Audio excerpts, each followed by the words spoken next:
Back to work on the Chevy today. I just went to Napa and got parts. I know it doesn't look like it, but that's $600 in parts. I had to get a new battery because the new battery I did put in this truck was stone dead for so long that it just wasn't coming back to life.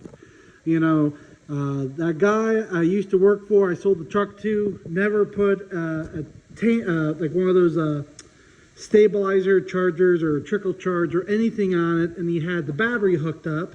If he at least unhooked the battery, it would have been good still, but you know, almost 3 years having that brand new battery in here and not running or charging while things are drawing power, it just killed the battery. Now I have the transmission filter, it was still with the truck, but he lost the gasket, so I just got a transmission gasket pan, air filter, and a few other things. You know, I never even realized until before I left was 3 years of these wiper blades on it. They're already dry rotted and shot. That's why I had to get new wiper blades. It's surprising, like you can see how it's just peeling off and stuff, you know, from when I did have it going, when I went to pick it up. It's surprising how much damage can happen to things from sitting, for sitting long enough, not being used. Well, a lot of it is because the new type of rubbers and plastic they use nowadays are not refined as much, so they're not as pure as what they should be, so they tend to dry rot faster. Like, I know tires from 1935 that are not dry rotted at all and are still good. Then I know of some tires that are only 2 years old and they're already starting to dry rot. Same thing with metal. So like this car lift it was made back in, I believe, the 50s or 40s, and it's not any rust on it. It just gets surface rust and does not get any worse. Compared to the recycled Chinesium metal, it just gets a little nick in it and it just rots right out. But that's just what you would call planned obsolescence. You know, that basically started coming into effect in about the late 60s. I would say late 70s. Well, everything was going pretty smoothly until this one Y fitting broke. That goes to the water pump here. Just snapped off. You know, like I said, planned obsolescence. The plastic is it's old and it didn't take much at all, and it just snapped right off.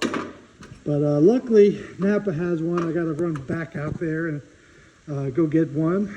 But I got the power steering pump, alternator, all that done, water pump. You know, getting most of this done on the top. Then what I might do, instead of doing crawling underneath to do the stuff underneath, I might just use my machine, push it over here, and put it on the lift to do everything underneath the truck. I also gotta get some. I still gotta get some bolts and a few things. You know, but at least with the hydraulic pump out of the way, it's a lot easier to work with.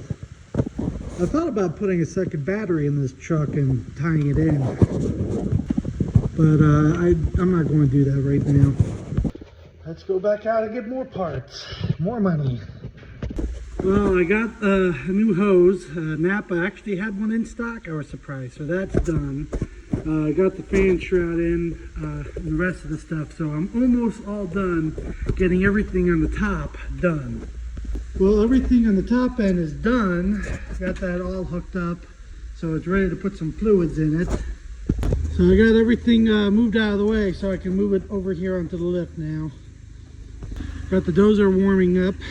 Okay, now I got the whole truck in this shop now with the lift.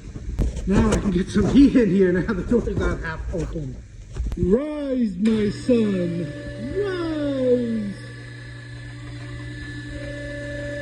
I should have probably took the hood off the back of the truck, but either way, it's up enough. Now people can see how it's rust-free on the truck itself. You know, so you can see the frame and the floor pans and cab corners. Like I said, there's no rust on the truck at all. If the phone focuses, you know.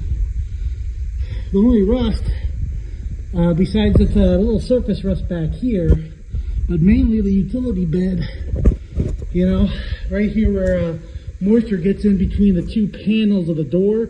You have your outer panel and inner. So that's why I brought it out. The rest of the utility bed is perfect. It's just these double layered doors got some crap in them coming off the tires, you know. So from the front tires got in there with the salt, rotted that out from the rear tire to that one. But that's it. Everything else, hitch receiver and bumper and everything is good. No spare tire. Well, I'll probably have to get one of those at the junkyard, but either way. But for a truck under 50,000 miles in Pennsylvania, it's practically rust free, you know. So hopefully I can sell this truck quick, and hopefully I can get what I'm asking for it, but you know, try to pay off some of the credit card debt. Now this truck is only a 2-wheel drive, but I do know you can make it 4-wheel drive. So I know it's a different tail that goes in the transmission, and you could connect the transfer case, and the room is here for the drive shaft. You have everything, this cross member on bolts, you could bolt the front axle on, and the hubs are flying for the CV axles. So I know you can make this 4-wheel drive, but between, you would need the controller for in the cab, you would need I think, computers that turn it on and off and stuff like that. You'll need the relays, even though the wires are here for 4-wheel drive. I believe you just need to switch in a few things.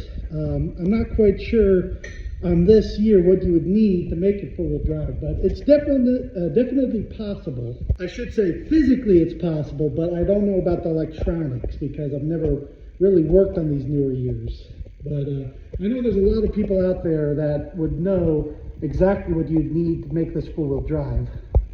But it's getting late today, so I'm going to finish this up tomorrow. You know, hook up the exhaust, the starter, torque converter, and all that. So finish this up. But I'll definitely have this thing running and driving tomorrow. Definitely. And I got a little surprise for you tomorrow also for Stinky Pete.